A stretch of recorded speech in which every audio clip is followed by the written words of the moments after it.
எங்கள் சங்கத்தில் நெசவு செய்து வருகின்ற சேலை தற்போது குறைவாக உள்ளது. ஏற்கனவே காஞ்சிபுரத்தில் பெரிதான சங்கம் எங்கள் சங்கம்.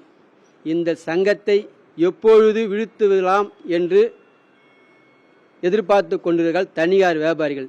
இந்த நிலையில் இருக்கும்போது எங்களால் போட்டி போட ஜரிகை இல்லை. இதை உடனடியாக அரசு ஏற்று எங்களுக்கு ஜரிகை வழங்க வேண்டும். இச்சங்கத்தில் 30 ஆண்டு காலமாக தொழில் புரிந்து கொண்டு வருகிறேன். என்னுடைய நம்பர் 1991. இப்பொழுது பார்த்தீங்கன்னா காஞ்சிபுரத்தில் பார்த்தீங்கன்னா பட்டுக்கு பேர் போனது காஞ்சிபுரம்.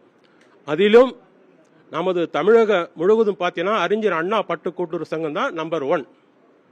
அறிஞர் அண்ணா பட்டு கூட்டுறவு நம்பர் 1. அந்த சங்கத்தை இதை போல சரிகை இல்லாமல் நம்மளை தொழில் முடக்கம் செய்கிறாங்க. நம்ம சங்கத்தை வளர்ச்சிக்கு ஒரு முட்டுக்கட்டை போடுகிறார்கள். அதை தமிழக அரசு நீக்க வேண்டும். இங்க இருக்கிற உறுப்பினர்கள் ஜரிகை கொடுத்து சேலை உற்பத்தி செய்ய வேண்டும். அதற்கு தமிழக அரசு உடனடியாக நடவடிக்கை எடுக்க வேண்டும். இது எங்களுடைய கோரிக்கை. எங்க சங்கத்தை மற்ற சங்கம்லாம் பாத்தீங்கன்னா அது எப்படி எங்களுக்கு தெரியாது. எங்க சங்கத்தை ஒரு முட்டுக்கட்டி போடுறாங்க. அதுக்கு எங்க உறுப்பினர் நாங்க யாரும் இடம் கொடுக்க மாட்டோம்.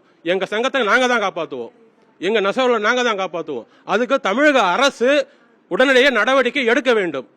இந்த சங்கத்துக்கு தேவையான மூலப்பொருட்கள் பட்டு சரிகை எல்லாம் எங்க சங்கத்தை கொடுத்து இந்த சங்கத்தை மென்மேலும் ஒரு வளர்ச்சி பாதைக்கு கொண்டு வர வேண்டும். தமிழக அரசுக்கு நான் வேண்டுகோள் வைக்கிறேன்.